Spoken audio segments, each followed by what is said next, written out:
तो ये परिवारवाद का आरोप सबसे ज्यादा लग रहा है महागठबंधन पर, क्योंकि सबसे ज्यादा अच्छा, तो परिवारवाद के लोगों को टिकट नहीं दिया है। परिवारवाद बीजेपी में नहीं है, परिवारवाद जदयू में नहीं है। ज्यादा किसका है? ज्यादा किसका है? मैं आपको बताता हूँ, जरा फ्लैश कीजिए, ये दिखाइए परिवारवाद कहाँ ज्यादा। ये ग्राफिक्स, और आप सबसे थोड़ा अनुरोध पीछे की तरफ चलिए प्लीज। ये जरा देखिए, यहाँ आरजेडी ने 19 लोगों को टिकट दिया है जिनका कोई ना कोई राजनीतिक पृष्ठभूमि रही है। बीजेपी ने 15 लोगों को दिया है, जेडीयू ने 14 लोगों को दिया है, और हमने 4 लोगों को दिया है, इंडियन नेशनल कांग्रेस ने 4 लोगों को दिया है, वीआईपी ने 2 लोगों को दिया है, एलजेपी ने 3 लोगों को, जिनका पारिवारिक कहीं ना कहीं सियासी पृष्ठभूमि है, उसको दिया है, आरएलएसपी ने 1 को दिया है, और जनसुराज ने भी 4 को दिया है। तो परिवारवाद से कोई अछूता नहीं है, महागठबंधन क्या जा रहा है, सब पर आएगा ये मामला। परिवारवाद का मामला सबका है। परिवारवाद में विश्वास नहीं करता। जनसुराज प्रजातांत्रिक पार्टी है, जनसुराज प्रजा में विश्वास करती है, जनसुराज। अब जरा अगर ये बात हो रही है तो मैं यहाँ से जरा इधर भी आना चाहूंगा, और जरा इसको मैं यहाँ मंच से, और आप सबसे ये अनुरोध कि आप सब पीछे जाइए, तब मैं आ पाऊंगा नीचे। ऐसे अगर आप लोग एकदम सामने की तरफ आ जाएंगे तो मैं नहीं आ पाऊंगा। लेकिन सर ये बताइए, ये परिवारवाद, आदमी को ज्यादा चिंता फिर अपने किसी आदमी को बढ़ाने की होती है कि राज्य के बारे में सोचता है? सुनिए, पहली एक पार्टी है हिंदुस्तान के अंदर जो बिहार को बदहाल के दूर करने के लिए 5500 गांवों में पैदल चला। गांधी के बाद अगर कोई व्यक्ति है तो परिवारवाद की बात पूछ रहा हूं, उसका नाम अभी राहुल गांधी की पदयात्रा गिराने लगेंगे। मैं इधर नहीं जा रहा हूं, गांधी के बाद सम्राट चौधरी कौन है? उधर कभी बताया नहीं, आप जो कह रहे हैं अमित शाह नहीं होगा। सवाल ये होगा इनसे सवाल ये होगा कि पार्टी विद द डिफरेंस। एक second party with the difference परिवारवाद की पार्टी है। पार्टी विद द डिफरेंस तो कम से कम इस बात का ख्याल रखती है ना। हम लोग अगर किसी को टिकट देते हैं, एक मिनट रुक जाइए, हम लोग किसी को टिकट देते हैं, वो मंडल स्तर से लेकर जमीनी स्तर कार्यकर्ता के रूप में काम करता है, और कोई सोना का चम्मच लेकर पैदा होता है और उसको नेता बनाने के लिए लोग अपने परिवार अपने इन समर्थकों को बोलिए, इन समर्थकों को बोलिए कि पीछे की तरफ थोड़ा चले जाएं, आराम से जनता है, मेरे समर्थक नहीं है। थोड़ा अनुशासन, मैं ये बोलना चाह रहा था, आप लोगों ने ही कहा था कि अनुशासन के साथ कार्यक्रम करेंगे और आप ही लोग इसका ख्याल नहीं रख रहे हैं। प्लीज इधर आ जाइए। मैं ये बोल रहा था कि भारतीय जनता पार्टी में अगर किसी को टिकट दिया जाता है तो वो शुरू से ही कार्यकर्ता के नाते श्रम करता है, परिश्रम करता है, तब उसको टिकट दिया जाता है, न कि सोने का चम्मच लेके पैदा हुए लोग और तुरंत उसको जो है उप मुख्यमंत्री नहीं तो ये तो चिट्ठे आपके दामन पे भी आएंगे ना। नहीं एकदम नहीं है। आप बताइए, विजय शाह लकड़ी का चम्मच लकड़ी का चम्मच लेके आए थे विजय शाह, हमारे यहाँ विजय शाह लकड़ी का चम्मच लेके आए थे क्या मंत्री जी? आप जो कह रहे हैं विजय शाह कौन है? वो आपसे पूरी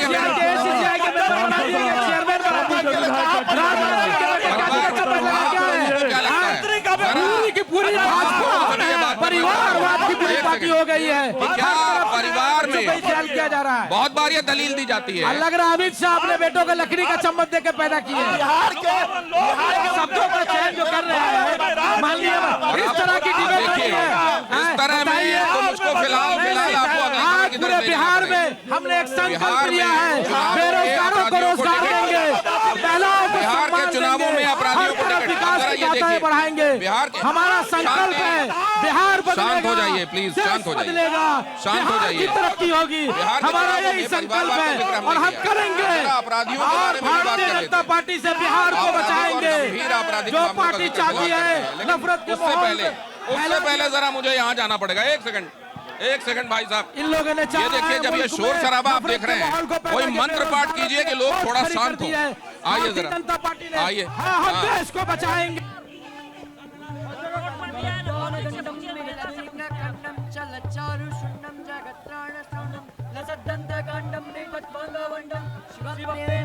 भजे वक्रतुंडम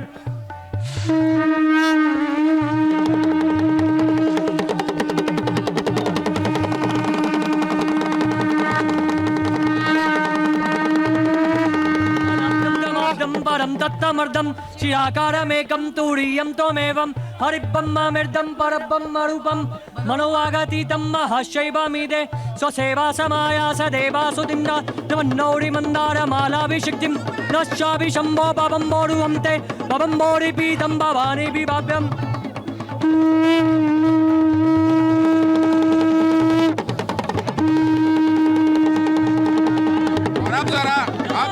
आप जरा एक एक करके नहीं पहले पीछे की तरफ आइए पहले पीछे की तरफ आइए एक सेकंड पूरा देश और बिहार पूरा देश और बिहार जातिवाद के जहर से त्रस्त है। देश में मुस्लिम पर्सनल लॉ बोर्ड है। जातिवाद का मुद्दा एक बड़ा मुद्दा है और ये कहा जा रहा, देखिए यहाँ पे तो सर आप अभी इनफैक्ट लॉ एंड ऑर्डर के हिसाब से भी आप अपील कर सकते हैं। बताइए ऐसे में हम किससे क्या बात करेंगे? बोलिए जय स्वराज जिंदाबाद, जय स्वराज जिंदाबाद, जय स्वराज जिंदाबाद।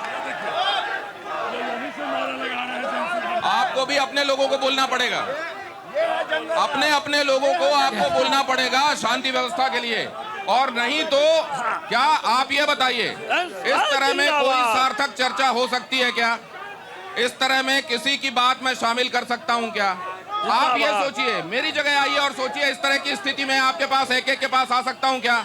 नहीं। ऐसे में आपको यहाँ व्यवस्था बनानी पड़ेगी ताकि आपके पास आ पाऊं, आपके सवाल ले पाऊं, वरना यह संभव नहीं होगा और इस चर्चा को यहाँ विराम देना पड़ेगा। आप सब ये चाहते हैं क्या? नहीं। तो फिर आप लोग जरा पीछे की तरफ जाए। अब जरा ये बताइए इसके लिए जवाबदेह कौन है? नहीं, कौन है जवाबदेह इसके लिए? ज्यादा आवाज किसकी आ रही है? नहीं तो आपको इसमें मजा आ रहा है, आप अपने समर्थकों को नहीं, आप हमारा एक भी समर्थक ऐसा नहीं होगा जो नहीं हम एक भी राजद की बदतमीजी करके देख लीजिए आप। हमारे लोग ऐसे नहीं है, हमारे लोग डिसिप्लिन वाले हैं, तमीज वाले हैं, कल्चर है हमारे लोग, कल्चर है। अगर आम जनता आकर आज मोदी कर रहा है तो मोदी जी इनके आइकॉन हैं, लेकिन जंगल राज का तो आइकॉन कोई नहीं है। अपराध, भ्रष्टाचार, बिहार में आप लोग आए हैं, बिहार को जंगल राज की तरफ धकेल दिया है इन्होंने। ये चाहते हैं कि पूरे मुल्क में जंगल राज हो, लॉ एंड ऑर्डर का हर तरफ कानून के खिलाफ। जंगल राज का तो आइकॉन कोई नहीं हो सकता ना। जमीन लिखाओ, नौकरी दो, इसका आइकॉन कोई हो सकता है क्या? मैं आग्रह करना चाहता हूँ कि सब लोग शांत हो जाइए। मैं आग्रह करना चाहता हूँ अपने जोश को ठंडा रखिए और डिबेट होने दीजिए, अपने जोश को ठंडा रखिए। लेकिन मोदी जी वर्ल्ड आइकॉन है पूरे देश में। मोदी जी नौजवानों के पूरे विश्व के सबसे लोकप्रिय नेता है। तो अगर उनके फॉलोवर यहाँ आ गए, आप जहाँ जाइएगा पूरे देश में, पूरे राज्य में आपको मोदी की आवाज सुनाई पड़ती है, तो मोदी की आवाज सुनाई पड़ती है। इस बदतमीजी को आप क्या नाम दे रहे हैं? इसलिए ये कष्ट मत होइए। आज नौजवान की चाहत है नरेंद्र मोदी जी, नौजवानों की चाहत है नीतीश कुमार जी, तो निश्चित रूप से जो है, लेकिन शांत हो जाइए, डिबेट होने दीजिए। मैं ये कह रहा हूँ डिबेट कर रहे हैं और आप कह रहे हैं कि ये दीवानगी है। अरे कहाँ तक डिबेट है? बहुत शर्म की बात है, बहुत शर्म की बात है। एक भी बिहार के मुझे शर्म लग रहा है। एक भी बिहार का मामला पर बात नहीं हुआ।